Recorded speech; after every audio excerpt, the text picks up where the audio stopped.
السلام علیکم ورحمۃ اللہ۔ الحمد للہ ان الحمد للہ نحمده ونستعینه ونستغفره ونعوذ باللہ من شرور انفسنا ومن سیئات اعمالنا من يهده الله فلا مضل له ومن يضلل الله فلا هادي له واشهد ان لا اله الا الله واشهد ان محمدا عبده ورسوله اما بعد فان خیر الحدیث کتاب اللہ وخیر الهدی هدی محمد صلی اللہ علیہ وعلی آلہ وسلم وشر الامور محدثاتها وکل محدثۃ بدعہ وکل بدعۃ ضلالہ وکل ضلالۃ فی النار۔ رب اشرح لی صدری ویسر لی امری واحلل عقدۃ من لسانی یفقہوا قولی۔ ہر قسم کی تعریف اور شکر اللہ رب العزت کے لیے لائق اور زیبا ہے، جو ساری کائنات کا ایک و تنہا خالق، مالک، مربی اور منتظم ہے۔ درود و سلام ہو انبیاء اکرام پر، خصوصاً نبی مکرم رحمت للعالمین امام الانبیاء محمد صلی اللہ علیہ وسلم پر۔ معزز سامعین اکرام، آج سے 29واں پارہ شروع ہو رہا ہے۔ 29ویں پارے کی پہلی سورت سورہ ملک، یہاں سے 7واں گروپ شروع ہو رہا ہے اور زیادہ تر صورتیں اس میں مکی ہیں۔ سورہ ملک کا مرکزی مضمون دعوت اللہ ہے، ایک تدریجاً صورت ہے، یعنی جس میں اللہ کی معرفت کرائی گئی، اور یہ مکی صورت ہے تو ہمارے ذہن میں مکہ کے حالات ہونے چاہیے کہ مکہ کے لوگ جو دین ابراہیم پر اپنے آپ کو کہتے تھے، حالانکہ وہ نماز بھی پڑھتے تھے، روزہ بھی رکھتے تھے، حج بھی کرتے تھے اور عمرہ وغیرہ بھی کرتے تھے، لیکن ان کے اندر شرک اور بدعات بے شمار ہو گئی تھی۔ اگر یوں کہا جائے کہ ان کا فیشن ہو گیا تھا، نافرمانی اللہ کی، جرم کرنا، یہ ان کا فیشن ہو گیا تھا۔ اس بیچ نبی کریم صلی اللہ علیہ وسلم تشریف لائے اور اللہ رب العزت نے آپ کے ذریعے سے اپنی وحی آپ کے اوپر نازل کی، اور رسول اللہ صلی اللہ علیہ وسلم ان مکہ کے لوگوں کو صحیح دین کے طرف کلام کے ذریعے سے دعوت دینا شروع کی، اور انہی لوگوں میں سے جنہوں نے صحیح طور پہ توحید کو مان لیا، نبی مکرم صلی اللہ علیہ وسلم کو رسول ہونے کی حیثیت سے، اللہ کا رسول ہونے کی حیثیت سے مان لیا، جنہوں نے آخرت پر ایمان لے آیا، جنہوں نے کلام پر ایمان لے آیا، وہ ایمان والے کہلائے، اور جنہوں نے انکار کر دیا وہ کفر کرنے والے کافر کہلائے۔ تو اللہ رب العزت کی وحدانیت کی دعوت ان صورتوں میں دی گئی، خاص طور پر توحید ربوبیت، الوہیت اور اسماء الحسنہ کو آپ زیادہ تر دیکھیں گے، اور ہم سب جانتے ہیں کہ اسماء الحسنہ کا علم حاصل کرنا یہ علموں میں سب سے اونچا علم ہے۔ اللہ رب العزت کی معرفت کا علم حاصل کر لینا، اللہ کو جان لینا، اس سے بڑی شرف کی بات، اس سے بڑی خوشی کی بات، اور اس سے بڑی دل کے، قلب کے اطمینان کی بات اور کیا ہو سکتی کہ ہم اپنے رب کو، اپنے خالق اور مالک کو جانیں۔ شروع میں ہی پہلی ہی آیت میں اللہ رب العزت کی صفات کے تعلق سے آپ دیکھیں گے، اعوذ باللہ من الشیطان الرجیم، اے اللہ ہم تیری پناہ میں آتے ہیں شیطان سے، بسم اللہ الرحمن الرحیم، اللہ کے نام سے جو رحمان اور رحیم ہے۔ اس عظیم کام کہ ہم ساری کائنات کے خالق اور مالک کے میسج کو جاننے کے لیے، اس کے فرمان کو جاننے کے لیے، اس کے اوامر اور نواہی کو جاننے کے لیے، اس کی مرضی کے مطابق زندگی گزارنے کے طریقے کو جاننے کے لیے ہم اس کے کلام کو پڑھنے کے لیے بیٹھے ہیں، اس کے کلام پہ غور و فکر کرنے، اس کے کلام کو جاننے، ایمان لانے اور عمل کرنے کی نیت سے یہاں بیٹھے، اس سے اونچا کام اور کوئی کیا ہو سکتا؟ تو اللہ کے نام کے ساتھ ہم اس عظیم کام کو شروع کر رہے ہیں، اور وہ رحمان اور رحیم ہے۔ یہ اللہ رب العزت کی دو صفت کا یہاں پر ذکر کیا گیا، اور یہ اللہ کے نام بھی ہے۔ تبارک الذی بیدہ الملک وہو علی کل شیء قدیر۔ تبارک الذی، بابرکت ہے وہ ذات، برکت یعنی کسی چیز کا زیادہ ہو جانا، اور اللہ رب العزت کی شان یہ ہے کہ ساری مخلوق با ایک وقت ایک میدان میں کھڑے ہو کر کے اپنی مرضی کے مطابق اس سے جو چاہے وہ مانگے، اور اللہ رب العزت سب کو عطا کر دے، پہلے جن سے آخری جنات تک، پہلے انسان سے آخری انسان تک، اپنی مرضی کے مطابق اپنے خالق سے مانگے اور ان کی مرضی کے مطابق اللہ ان کو عطا کر دے، تو اس کے خزانے میں اتنی بھی کمی نہیں ہوگی جتنی سمندر میں انگلی یا سوئی ڈال کر کے نکالنے سے سمندر کے پانی میں کچھ تو کمی ہو گئی، بوند دو بوند، اللہ کے خزانے میں اتنی بھی کمی نہیں ہوتی۔ اس کی دلیل یہ بھی ہے کہ ہم دیکھیں کہ ہزاروں سالوں سے مخلوق ہے، اور اللہ رب العزت انہیں کھلا رہا ہے، پلا رہا ہے، اور اس کے کھلانے پلانے میں کوئی کمی نہیں آئی۔ ہم دیکھیں دریا کے اندر، سمندر کے اندر جو مخلوق ہے اس میں سب سے زیادہ مچھلی ہے، کس قدر ہے وہ کہ آج تک ہمارا سائنس اس کی ویرائٹی کو نہیں جان پایا۔ کوئی کرنٹ والی ہے، کوئی لائٹ والی ہے، کوئی فلاں کلر کی ہے، کوئی ایسی ہے، کوئی ویسی ہے۔ فلکیات کے اندر اگر ہم دیکھیں، اسپیس میں ہم دیکھیں تو اس قدر ستارے، اس قدر سیارے، اس قدر گیلیکسیاں کہ ان کو بھی آج تک ہمارا سائنس نہیں گن پایا، نہیں جان پایا۔ تو ایسی وہ بہت برکت والی ذات ہے، تبارک الذی بیدہ الملک، جس کے ہاتھ میں ملک کی بادشاہت ہے، جس کے ہاتھ میں ملک ہے۔ جیسے فرمایا مالک الملک، تو صرف مالک نہیں ہے، مالک بھی ایسا مالک ہے، وَهُوَ عَلَى كُلِّ شَيْءٍ قَدِيرٌ، کہ وہ ہر چیز پر قدرت بھی رکھتا ہے۔ ایسا کمزور مالک نہیں کہ اس کی بنائی ہوئی چیز پہ اسی کو قدرت نہ ہو۔ ہم انسان خود دیکھ لیں اپنے آپ کو، ہمارے جسم پہ ہماری قدرت نہیں ہے، ہمارے کنٹرول میں نہیں ہے۔ کبھی بی پی ہائی ہوتا ہے، کبھی لو ہوتا ہے۔ ہم نہیں چاہتے کہ بال سفید ہو، ہم نہیں چاہتے کہ دانت ہلے، ہم نہیں چاہتے کہ ہمارا جسم بوڑھا ہو، لیکن ہو رہا ہے۔ تو اصل بادشاہت پوری مخلوق کے اوپر، وہ بادشاہ بھی ہے اور ایسا بادشاہ ہے وَهُوَ عَلَى كُلِّ شَيْءٍ قَدِيرٌ، پوری قدرت رکھتا ہے ہر مخلوق کے اوپر، وہ چھوٹی سی چھوٹی مخلوق ہو یا بڑی سے بڑی مخلوق ہو، ہر کسی کے اوپر قدرت ہے۔ اور یہ سب کیسا ہے؟ اس کے ہاتھ میں ہے۔ تبارک الذی بیدہ، اس کے ہاتھ میں ہے۔ ہاتھ سے کیا مراد؟ یہ بھی اللہ کی صفت ہے، اور صفت کے تعلق سے جب بھی اللہ رب العزت کی کوئی صفات آئے تو ہمیں اس پر کیسے ایمان لانا ہے؟ جیسے کہ میں نے ابھی بتایا کہ علموں میں سب سے اونچا علم سب سے اونچے کا جاننا۔ دلیل کیا ہے اس بات کی؟ آیت الکرسی۔ آیت الکرسی قرآن کی سب سے عظیم آیت۔ رسول اللہ صلی اللہ علیہ وسلم نے اپنے صحابی سے پوچھا تو صحابی بھی قرآن کو کتنا جاننے والے تھے اور دین کو کی روح کو کتنا جاننے والے تھے کہ اس کے اندر بے شمار احکام و مسائل ہیں، قرآن کے اندر ایمانیات کی باتیں ہیں، اور سب سے اہم علم یا سب سے اہم علم یعنی عمل کون سا ہے قرآن کے اندر؟ تو آپ نے بتا دیا کہ وہ آیت سب سے اہم ہے، سب سے عظیم ہے، جس میں کرسی کا ذکر ہے۔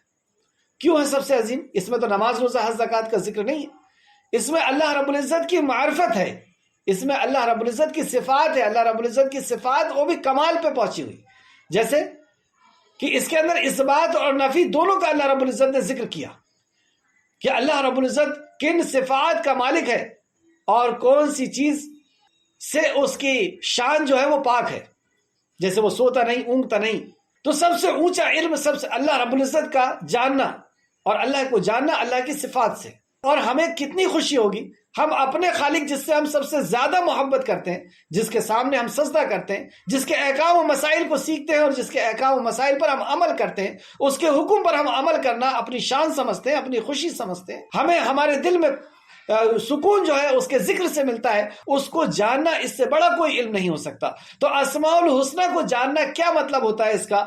اس چیز کو آپ اچھی طرح غور سے سنیں، نوٹ کریں اور لکھ کر کے دیوار پر کہیں لگا دیں گھر میں، تاکہ آتے جاتے نظر پڑے، اور ان اصولوں کو آپ یاد کر لیں کہ جب بھی اللہ رب العزت کی کوئی اسماء الحسنہ آئے گی تو اس پر ایمان لانے کا کیا مطلب ہے، اس پر عمل کرنے کا کیا مطلب ہے، اس کو ہم کیسے سمجھیں، اس اسماء الحسنہ کو ہم کیسے سمجھیں، کیسے لیں، یعنی کیسے من ومان کیسے لیں۔ من ومان یعنی جیسے اللہ نے کلام میں فرمایا، جیسے رسول اللہ صلی اللہ علیہ وسلم کا فرمان تھا۔ تو اس تعلق سے چند اہم نقاط آپ نوٹ کریں۔ توحید اسماء و صفات کا مفہوم۔ توحید اسماء و صفات سے مراد یہ پختہ اعتقاد، اعتقاد یعنی یقین، پکا یقین ہے کہ اللہ سبحانہ تعالیٰ کے اچھے اچھے نام و بلند صفات ہے۔ دو بات یہاں پہ ذکر کی گئی، اچھے اچھے نام ہیں اور نام میں ہی صفت بھی ہوتی ہے، جو اللہ کے نام ہے وہی صفت بھی، جیسے رحمان اس کا نام ہے اور یہ اس کی صفت بھی ہے کہ وہ رحم کرنے والا ہے۔ تو اللہ کے اچھے اچھے نام ہیں وہ بلند صفات ہیں۔ تو نام کے علاوہ بھی اللہ رب العزت کی صفات ہیں، 99 نام ہمیں بتائے گئے ہیں، اور کتنے نام اللہ رب العزت کے ہیں اللہ کے رسول صلی اللہ علیہ وسلم نے بیان کیا، وہ اللہ رب العزت ہی بہتر جانتا ہے۔ تو اللہ کے اچھے اچھے نام و بلند صفات ہے، وہ تمام صفاتیں کمال سے متصف ہے، یعنی کمال کی وہ صفات متصف ہے، یعنی